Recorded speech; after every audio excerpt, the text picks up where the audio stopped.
New pension scheme versus old pension scheme. अभी हाल ही में रामलीला मैदान में दिल्ली में बहुत सारे आंदोलन चल रहे हैं, जो कि आंदोलन कर रहे हैं सरकारी एम्प्लॉयज़। आइए हम जानते हैं कि न्यू पेंशन स्कीम और ओल्ड पेंशन स्कीम में क्या डिफरेंस है। ओल्ड पेंशन स्कीम के लिए एलिजिबल होते थे सिर्फ और सिर्फ सरकारी कर्मचारी, लेकिन न्यू पेंशन स्कीम में सरकारी कर्मचारी, एक इंडिविजुअल सिटीजन जो कि 18 से 60 साल की उम्र के बीच हो और एक एनआरआई, सभी लोग एलिजिबल होंगे। बात करते हैं पेंशन पेमेंट बेसिस के बारे में।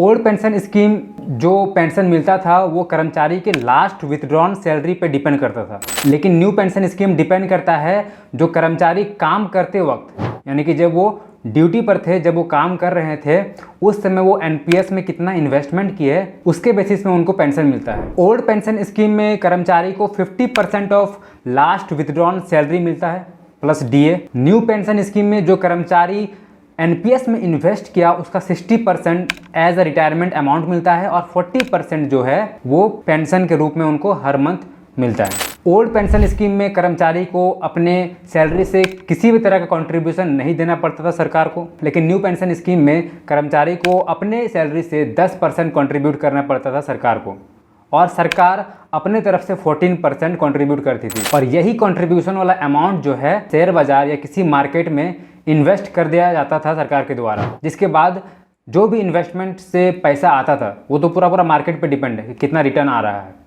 तो जो भी इन्वेस्टमेंट का पैसा आता था वापस रिटायरमेंट के बाद, उसका 60% कर्मचारी को एज अ रिटायरमेंट अमाउंट और 40% हर मंथ पेंशन के रूप में मिलता है। ओल्ड पेंशन स्कीम में जो पेंशन अमाउंट में किसी भी तरह का टैक्स नहीं लगता था, यानी कि जो पेंशन अमाउंट था वो टैक्स फ्री था, लेकिन न्यू पेंशन स्कीम में जो भी कंट्रीब्यूशन अमाउंट है उसका 60% टैक्स फ्री था, लेकिन 40% में टैक्स लगता है। तो ये डिफरेंस है ओल्ड पेंशन स्कीम और न्यू पेंशन स्कीम में। इसी कारण जो सरकारी कर्मचारी है वो रामलीला मैदान दिल्ली में धरना प्रदर्शन कर रही है ताकि ओल्ड पेंशन स्कीम फिर से लागू हो, क्योंकि ओल्ड पेंशन स्कीम में सरकारी कर्मचारी को ज़्यादा बेनिफिट नज़र आ रहा है। धन्यवाद।